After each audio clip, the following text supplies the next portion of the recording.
I married the nice guy, and he married the hot girl. What? Where's the hot girl? We were best friends. Got along so well. We did not fight. We got along so well. But after 14 years together, 12 years married, that lack of chemistry and connection became a huge hole in our marriage. She's been dressing for revenge. Oh. What are you doing? But sometimes being a single mom is hard because you don't have anybody else to rely on except for yourself. And so my hot water heater went out, and I now have to miss my youngest son's flag football game, which I only get to go to every other week because I work on the weekends that I don't have them.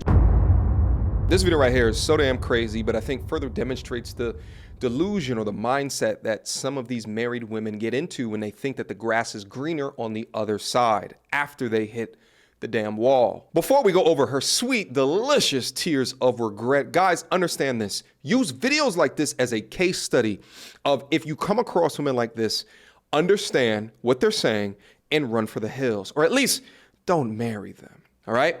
So let's get active on this one. Without further ado. It's kind of a long story. I'll try and see if I can fit it in 60 seconds.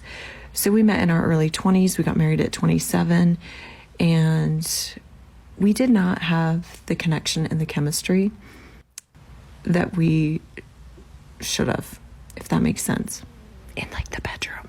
Holy moly, already red flags off the bat. So you knew him for about 5 to 6 years, and all of a sudden the sex life was an issue after you got married, after you got the ring, after you got the leverage. Very interesting. And I married the nice guy, and he married the hot girl. What? Where's the hot girl? We were best friends. Got along so well. We did not fight. We got along so well.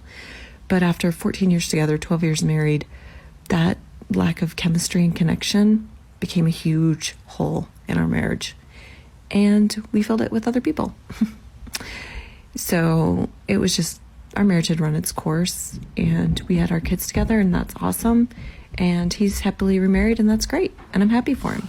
Notice how highly she's speaking about herself. He married the hot girl. You're beginning to understand the delusion that she placed on herself, or the unrealistic expectations that she placed on the guy, because she views herself as better than him. And you guys might also be thinking, well, why'd you get married to him if you knew that these issues were beforehand? Let's let her answer that. Okay, so my divorce post is not rare. Yeah, so did I know before I got married? Of course I did. I was 27 when I got married. I was 26 when I got engaged. You're grown up.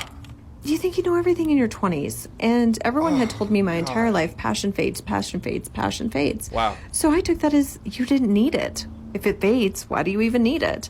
Better off to marry the nice guy, right? I had dated all the douchebags in my 20s. Pay attention. And had my heart broken. So I was like, I'm going to go with the nice guy. And to be perfectly honest, he'd been a nerd in high school. He'd never gotten the pretty girls. And I think he married me because I was beautiful. I am beautiful, you know? And we were best friends. Best friends.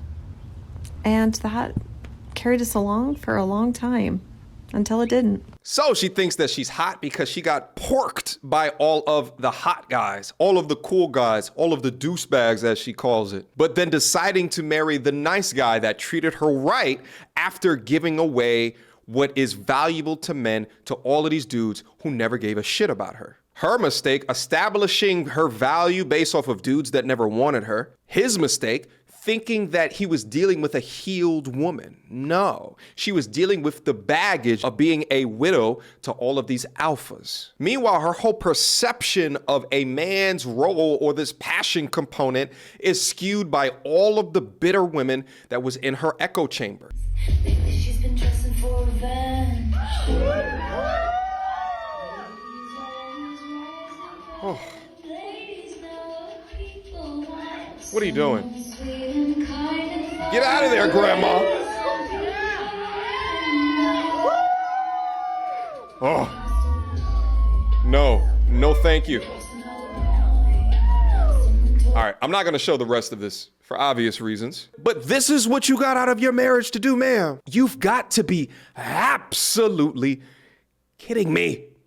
Who convinced you that this was a life worth living? Who convinced you that post-wall, you'll be able to go up on stage and genuinely have people value you for doing things like this? This is trash behavior with childlike thinking. When I see women like this executing on their plans to be free of the monster who kept me within my marriage, I just think of like things such as Sex and the City, which is content that has continued to lie to women today, as if their strength of publicly displaying your sexuality or being an older thought rocket. They've convinced you that there's power in being liberated. And for that, I feel sorry for you. Men don't receive that type of information. There's other things that they've tried to convince stuff of, like, you know, the benefit of going to war and shit like that. But yeah, this is just so ridiculous. And listen, I know that not every woman aspires to dump their husband and then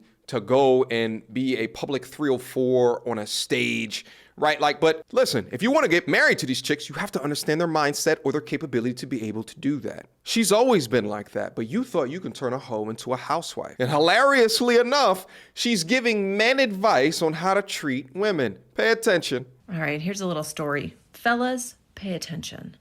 So I don't just do hair, I actually own a salon. And one of my other stylists has a client, and every time she comes in to get her hair done, which isn't all the time, but it's often enough, her husband gets there hours before her to drop off a box of chocolates for her. Comparisons are the thief of joy. This man leaves his home, goes to the chocolate store, which is 2 doors down, buys this woman a box of chocolates, and drops him off at the salon. So when his wife gets there, her stylist presents her with a box of chocolates, and she gets her hair done. Now, I don't need you to be exclusive with me, but I'm looking for that level of commitment. I'm looking for a man who's going to bring me chocolates to my hair appointment. Or coffee.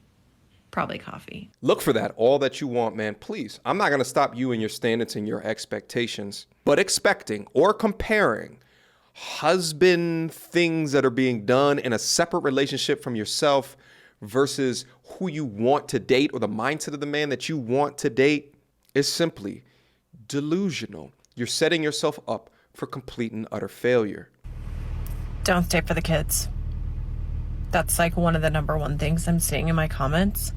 I'm staying for the children. I'm staying for the children. Part of the reason I left was because of the children. I get it.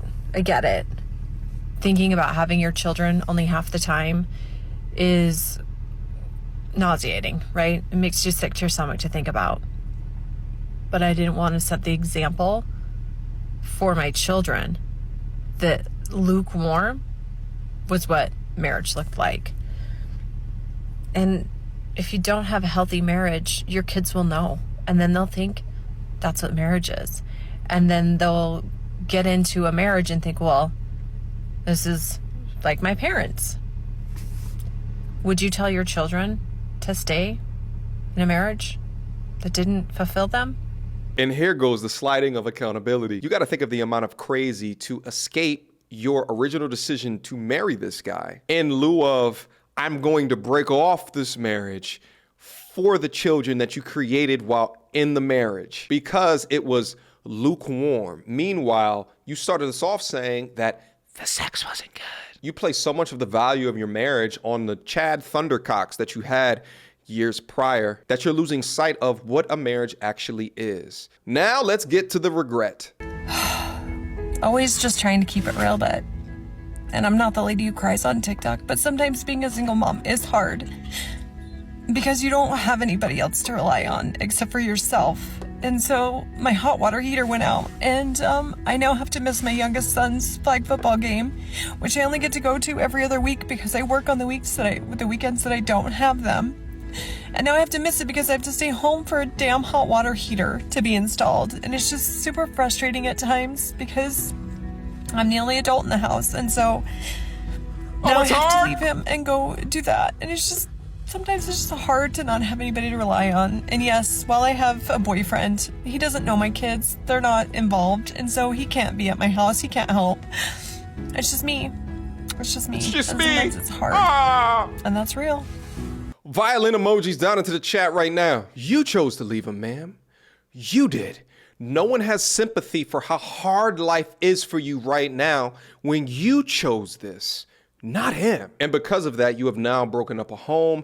You're obviously unhappy with that decision that you made, but now you have to suffer the consequences and living with a lifetime of regret because the guy already moved on. Gentlemen, listen to me. Just as I've said before, you have to utilize conversations like this as case studies to inform how you are vetting these young women. If you go into these situations blindly and you allow all of the red flags to just go off and think that, well, I see that happening, but maybe she'll get better. Maybe I can make her better. Maybe she'll improve. Maybe when there's no incentivization to do so, especially after they get the ring. Why? Because now they're tethered to you. So in fact, what happens through thinking through human psychology is that because she has you, there is no incentivization for them to change, for them to get better, for them to upgrade. She dealt with regret marrying you, and now that she's chosen to disembark from you, she's dealing with the regret of you not being there anymore. Ladies, let her tears inform you what not to be like, and men, let her tears inform you of what to watch out for. Questions, comments, concerns? Y'all already know what to do. MeagleTutorialsandReviews@gmail.com. Guys, write down in the comment box below, besides some violin emojis, what do you think? If enough comments coming down up here, maybe I'll do a live stream on some of the thoughts from the MT Army. All right? Until next time, YouTube. Peace.